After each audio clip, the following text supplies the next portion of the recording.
Hello friends, आज अपन derivative की एक बची हुई थ्योरम है वो कर लेते हैं। वैसे तो कभी आती नहीं है, लेकिन कभी आ जाए तो बेटा तुम मना नहीं कर सकते कि क्यों आई भाई। तो उसको अपन बोलते हैं श्रृंखला नियम या संयुक्त फलन का अवकलज।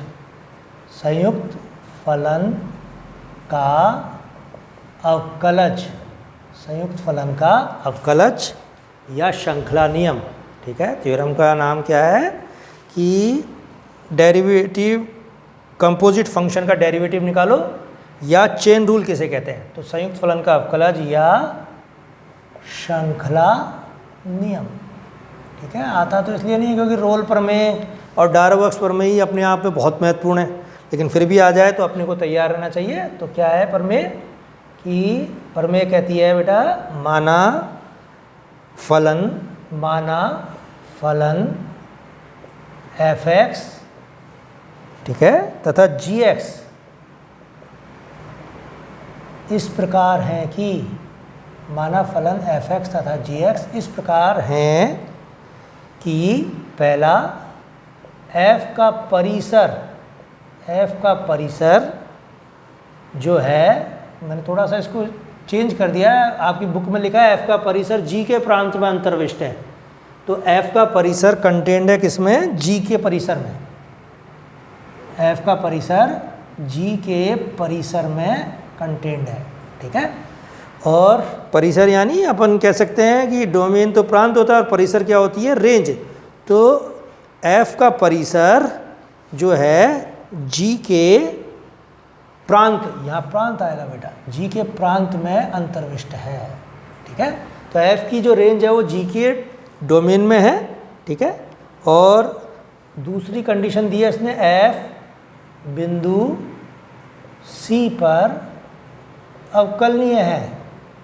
इसका मतलब क्या है कि एफ डैश सी परिमित रूप से विद्यमान है। एफ बिंदु सी पर अवकलनीय है। और तीसरी जो कंडीशन है, ये थोड़ा सा इसमें सोचना पड़ता है अपने को, कि जी बिंदु एफ सी पर अवकलनीय है। जी बिंदु एफ सी पर अवकलनीय है। तो ये तीनों कंडीशन लग जाती हैं तो कहता है तब संयुक्त फलन जी ओ एफ बिंदु x बराबर c पर अवकलनीय होगा। तब संयुक्त फलन जी ओ एफ बिंदु x बराबर c पर अवकलनीय होगा तथा g o f dash C is equal to क्या होगा अपने पास? जी डैश एफ सी और एफ डैश सी।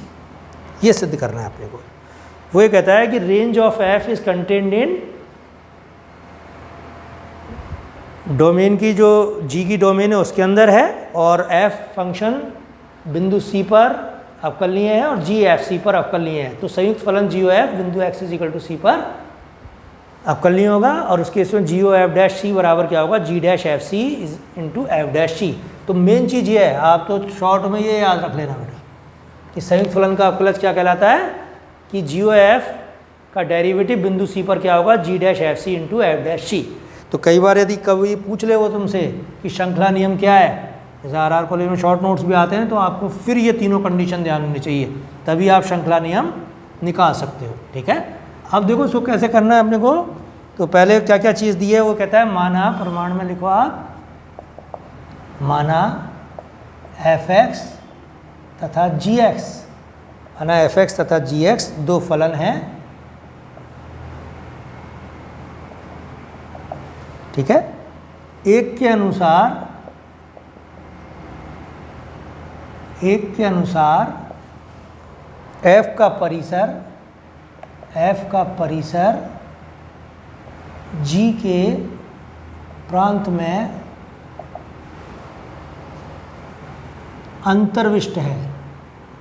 ये कंडीशन होगी तभी बेटा जी ओ एफ निकलता है। ठीक है, अदरवाइज जी ओ एफ निकलता ही नहीं है। फंक्शन केस में अपन ने पढ़ा है। अतः संयुक्त फलन जी ओ एफ का प्रांत वही होगा जो f का प्रांत है। ज़्यादा डिटेल में जाने की ज़रूरत नहीं है, बस एक चीज़ थोड़ी सी आनी चाहिए, ठीक है। फिर वो कहता है सेकंड कंडीशन क्या है, फलन f बिंदु c पर अवकलनीय है। फलन f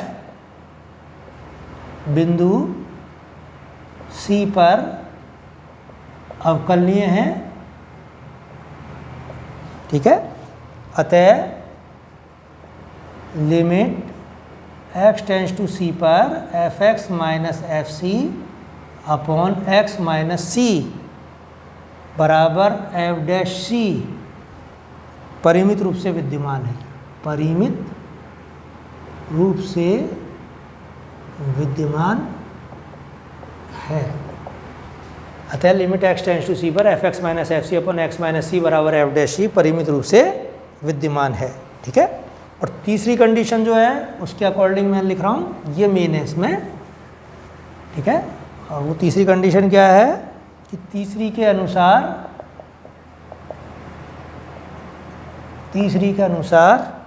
G बिंदु FC पर अवकलनीय है। अतः limit fx tends to fc, और क्या लिखोगे आप, g of fx minus g of fc upon fx minus fc परिमित रूप से विद्यमान है। ये आप समझो बेटा, परिमित रूप से विद्यमान है। देखो जब g अगर बिंदु c पर अवकलनीय होता तब तो आप क्या लेते हैं, x tends to c, gx minus gc, x minus c। लेकिन वो कह रहा है g बिंदु c पर अवकलनीय है, तो आप क्या लिखोगे बेटा, fx, x की जगह क्या लिखोगे, fx टेंड्स टू fc, ठीक है। और g of fx minus g of fc जो आर्गुमेंट में है उसी का डिफरेंस लेते नीचे, और उसी चीज़ को क्या अपन जीरो करते हैं, ध्यान रखना, ठीक है। तो ये चीज़ आनी चाहिए आपको, ठीक है। अब इसके बाद अवकलनीयता की परिभाषा के अनुसार, तो लिखो आप, अवकलनीयता की परिभाषा अनुसार, अवकलनीयता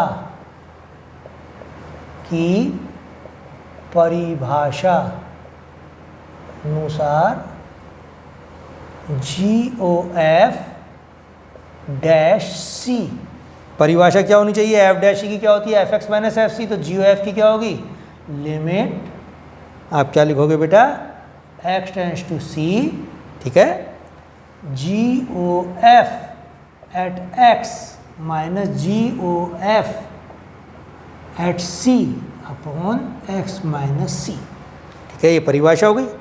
अब जब ये परिभाषा हो गई तो उसको आप थोड़ा सॉल्व करो। Limit x tends to c g of fx minus g of fc upon, क्या लिख सकते हैं इसको अपन, x माइनस c, ठीक है। अब वो कहता है ये तो अपन ने खोल के लिख दिया, लेकिन लगे हाथों इसको किससे गुणा कर दो, fx minus fc upon fx minus fc से ऊपर नीचे गुणा कर दो आप, ठीक है। जिससे क्या हो जाएगा, ये चीज़ के साथ तो ये ले लेंगे अपन और इसके साथ ये ले लेंगे, ठीक है। तो देखो आप जरा करके एडजस्टमेंट ये, और क्या बनती है चीज़, क्योंकि अपने को सिद्ध क्या करना है, GO at dash C is equal to g dash f c into f dash c. तो उसके लिए अपन ने क्या किया, ये एडजस्टमेंट किया, दोनों ऊपर नीचे इससे गुणा किया, और इस चीज़ को कैसे लिख दिया, limit x tends to c g of F x minus G of F C upon F x minus F C, ये एडजस्टमेंट, ठीक है। और इसी के साथ इनटू लिमिट फिर से ले गए अंदर, x tends to c f x minus F C upon x minus c. तो देखो थ्योरम में जो एफ डैश सी था वो तो मिल गया, और जी डैश एफ सी भी मिल जाए अगर ये x टेंड्स टू c क्या हो जाए, ये F X tends to F C हो जाए। तो इसको अपने को करना है चेंज, इसको नंबर 1 दो, ये गड़बड़ है यहाँ पे बस एक, इसका मान क्या होना चाहिए, F x tends to F C, ठीक है, तब अपने को जी डैश एफ सी भी मिल जाएगा। तो इसके लिए देखो अपन क्या लिखेंगे, क्या लिखता है वो कि फलन एफ एक्स बिंदु सी पर अवकलनीय है चूंकि फलन एफ एक्स बिंदु सी पर अवकलनीय है, ये कंडीशन दी है। इसका मतलब क्या है, अतः फलन x इज इक्वल टू सी पर सतत होगा। और सतत की परिभाषा क्या है, जब भी x tends to C it implies F x tends to F C. ये पहले ही दिन मैंने ये आपको चीज़ समझाई थी कि फंक्शन सतत का होता है कि अगर चाहे right hand limit, left hand limit और फंक्शन की उस पॉइंट पर वैल्यू बराबर हो तो उसको अपन मैथमेटिकली कैसे डिनोट करते हैं कि whenever X goes to C then F X goes to F C. तो अब आप क्या लिख सकते हो, समीकरण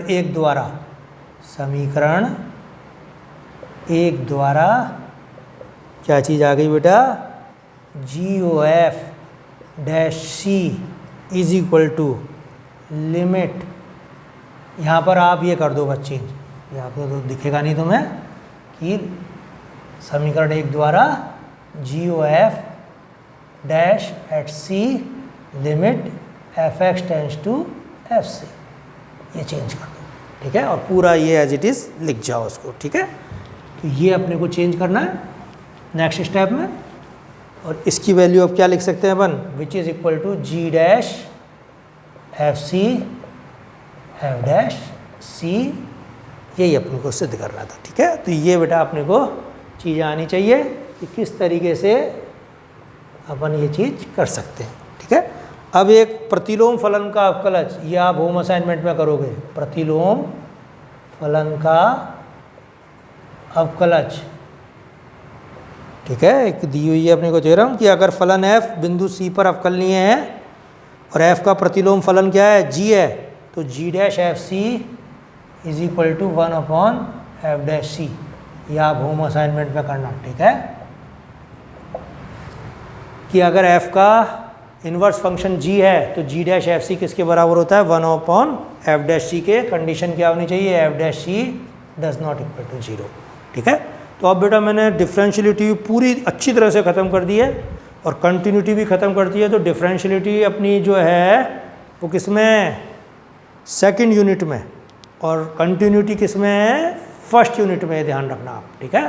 तो कंटिन्यूटी आप अच्छी तरह से पढ़ो बेटा, डिफरेंशियलिटी की मैंने आपको कुछ थ्योरम्स बताई हैं जैसे, और होम असाइनमेंट में आप ये छोटी छोटी चीज़ें थोड़ा सा, भाई भगवान ना करे कभी इजी चीज़ पूछ ले, वो ये ध्यान रखना इजी चीज़ में फंसता है बच्चा। जैसे वो पूछ ले f/g का डेरिवेटिव ज्ञात करो c पर, तो अपन ने ये पढ़ा है ना, f डैश सी जी c minus g dash C F C upon g c square.